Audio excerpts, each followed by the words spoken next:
दिल्लीतील राजकीय आणि सामाजिक वातावरणात आज कमालीचा तणाव निर्माण झालाय। संसदेच्या पावसाळी अधिवेशनाला सुरुवात होताच राजधानी दिल्लीतील जंतर मंतर परिसर आंदोलकांच्या घोषणाबाजीने आणि पोलिसांच्या कडक बंदोबस्ताने दणाणून गेलाय। नीट परीक्षा पेपर फुटी, शिक्षण क्षेत्रातील विविध गैरप्रकार आणि विद्यार्थ्यांच्या विविध प्रलंबित मागण्यांना घेऊन केंद्रीय शिक्षण मंत्री धर्मेंद्र प्रधान यांच्या राजीनाम्याची मागणी करत कॉकरोच जनता पार्टी अर्थात सीजेपीच्या वतीनं आज संसदेवर धडक मोर्चाचं आयोजन करण्यात आलं होतं। पक्षाचे संस्थापक अभिजित दीपके यांच्या नेतृत्वाखाली आखण्यात आलेल्या या चलो संसद आंदोलनासाठी देशभरातून विशेषतः तरुण वर्ग आणि विद्यार्थी मोठ्या संख्येनं जंतर मंतर येथे जमा झाले होते। संसदेचे अधिवेशन सुरू असल्यामुळे सुरक्षा व्यवस्थेच्या कारणास्तव दिल्ली पोलिसांनी या मोर्चाला संसदेकडे जाण्याची परवानगी नाकारली होती आणि आंदोलकांना जंतर मंतर पासून केवळ 1 किलोमीटर अंतरावर असलेल्या केरळ भवनापर्यंतच मोर्चा नेण्याची मर्यादा घालून देण्यात आली होती। परंतु मागणीवर ठाम असलेल्या आंदोलकांनी संसदेच्या दिशेने पुढे जाण्याचा प्रयत्न केला।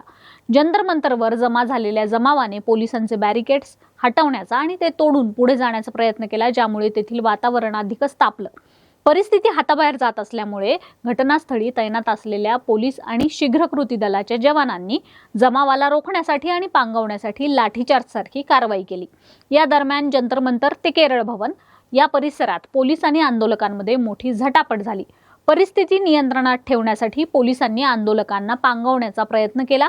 आंदोलक अतिशय शांततेने जात असताना पोलीस त्यांना लाठीमार करत असल्याचे अनेक व्हिडिओ समोर आले आहेत। या चकमकीनंतर परिसरात तीव्र तणावाचं वातावरण निर्माण झालं।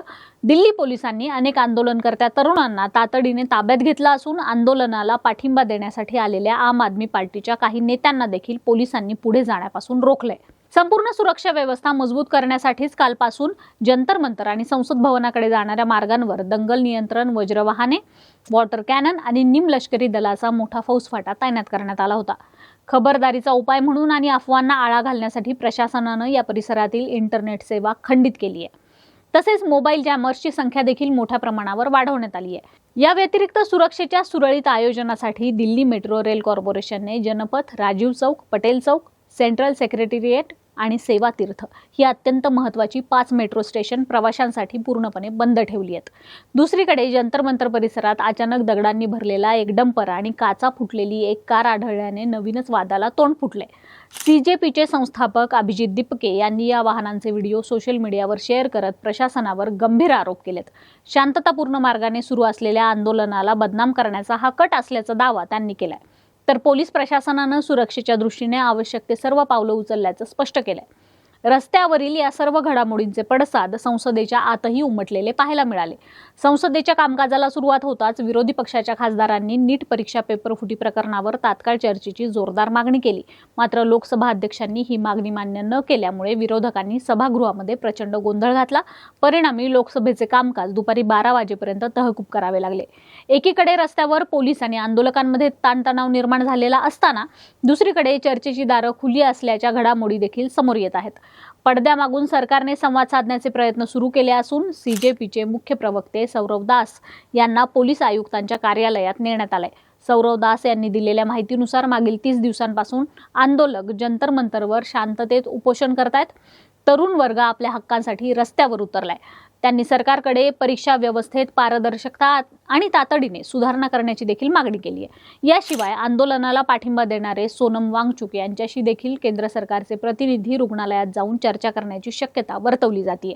त्यामुळे लाठीमार आणि तणावाच्या या वातावरणात आता सरकार आणि आंदोलक यांच्यातील या चर्चेतून काय तोडगा निघतो आणि आगामी तासात दिल्लीतील ही परिस्थिती काय वळण घेते याकडे संपूर्ण देशाचं लक्ष लागून आहे। दरम्यान विद्यार्थी नेत्यांचं उपोषण सुटल्याचं सांगण्यात आलंय। अभिनेत्री शबाना आझमी, खासदार मनोज झा आणि अभिनेते प्रकाश राज यांच्या हस्ते ऑल इंडिया स्टुडंट्स असोसिएशनच्या 3 विद्यार्थी नेत्यांचं 23 दिवसांचं उपोषण सोडवण्यात आलंय। अभिजित दीपके यांनी देखील आपलं उपोषण सोडलं असल्याची माहिती सोशल मीडियावरून दिली आहे। शिक्षण मंत्री धर्मेंद्र प्रधान हे देखील केंद्रीय गृहमंत्री अमित शहा यांच्या भेटीला गेल्याचं सांगण्यात आलंय।